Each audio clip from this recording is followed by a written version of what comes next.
खुलुमबाय। मैयानि दिनाव मानव गेदेर बिथां हाग्रामा महिलारि, जाय बिथाङा BPF हान्जानि आफादगिरि आरो BPF दोलोनिबो दैदेनगिरि, बिथाङा मोनसे मैयानि भार्डिक्टनि बाथ्राखौ लानानै मोनसे बाथ्रा बुंदों। नेशनेल जा इसु, नेशनेल पार्टिफोरनि जा इसु, बे नेशनेल पलिटिकेल पार्टिफोरनिफ्राय जानगारनानै गासैबो जोंनि बिटिआर हालाम एबा आसाम हालामनि जा रिजनेल पलिटिकेल पार्टिसफोर दङ, जेरै UPPL, BPF, GSP, बेफोर हान्जाफ्रा ज' जानानै बिटिआरनि ग्रेटार इन्टारेस्टनि थाखाय खौसे जानांगौ होननाय बाथ्राखौ आंबो खोनानो मोन्दों। दिनैनि दिनाव आरो बिथाङा मोनसे बाथ्रा बुंबावदों। रिजननि ग्रेटार इन्टारेस्टनि थाखाय बिथाङा चिफ एबा डिपुटि चिफनि जेबो कन्डिसन गैयालासिनो बयबो खौसे जानायनि बाथ्राखौ खोनानानै गोजोननाय मोन्दोंमोन। नाथाय दुखुनांथाव बाथ्राया जादों, जोङो BJP पार्टिजों एलायन्स जानायनि सिगांनो हाग्रामा महिलारि बिथांनि जा हान्जा BPF, बेखौ जोङो गोबाव सम नेनानै दङमोन। बिथांनिसिमबो जोङो थान्दै फाथायहरदोंमोन, जोङो खौसे जानानै बिटिआर सुक्तिखौ मोजाङै मावफुंनायाव हेफाजाब मोनगोन नामा होननानै। खिन्थु बिथाङा बै समाव BJPजों जगाजग खालामनानै, कंग्रेसजों जगाजग खालामनानै, गाव हारसिं सरकार दानानै थांनाय 17 बोसोराव 17 बोसोरनि 15 बोसोर जेरै कंग्रेसजों 10 बोसोर आरो BJPजों 5 बोसोर एलायन्स खालामनानै सरकार दाबोदों, बेफोरबायदि थांखिजोंनो बिथाङा देग्लायबो मावदोंमोन।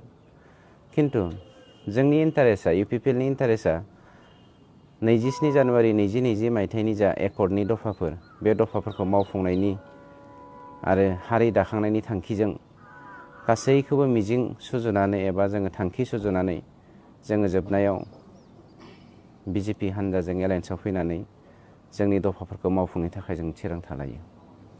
खिन्थु दुखुनांथाव बाथ्राया जादों, बिथां हाग्रामा महिलारिया दिनै जि भार्डिक्ट फ्ल'र टेस्टनि गभर्नमेन्ट अफ इन्डियानि आन्दाराव जा जोंनि हाइकर्टनि फोसावनाय, बे फोसावनायखौ जोङो UPPL हान्जाया वेलकाम खालामनायजों लोगोसे फ्ल'र टेस्टनि थाखाय जों टटेलि प्रिपेयार जाना दंखायो आरो बे डेम'क्रेसिनि मोनसे पार्टखा।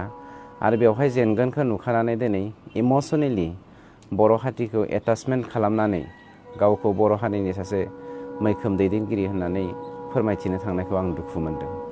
मानोना बिथांनो जा खाबु होदोंमोन, बे खाबुखौ बिथाङा लायाखैमोन आरो बिथांनि इलेक्सननि सिगां जा एकर्डनि दफाफोरखौ लानानै बाथ्रा बुंनाय, बे बाथ्रा बुंनाय आरो दिनैनि इलेक्सननि उननि जा बिथांनि बडि लेंगुवेज एबा एक्टिभिटिसफोर, बे एक्टिभिटिसफोरखौ नायनानै जोङो फाइनाल डिसिसन लायो।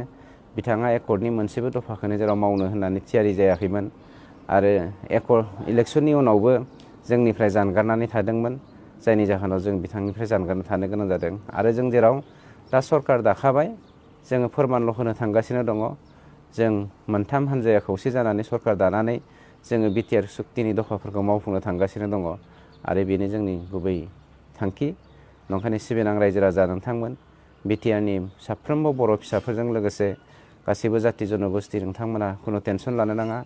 जोङो हारिनि थाखायनो नांदों, खौसेथिनि थाखायनो नांदों, जौगाथायनि थाखाय नांदों। नोंथांमोना जेरै जोंखौ मोनथाम हान्जाखौ जथायनानै सरकार दानो थाखाय खाबु होबाय, जोङो 5 बोसोराव जोंनि मावनांगौ खामानिखौ जोङो मावगोन। जोङो नोंथांमोननो दिनै आं UPPL हान्जानि जानानै BJP, GSP आरो UPPL हान्जानि खौसेथि मोनसे सरकारनि सोद्रोमा जानानै सासे EM जानानै नोंथांमोननो प्रतिश्रुति होबाय। Thank you.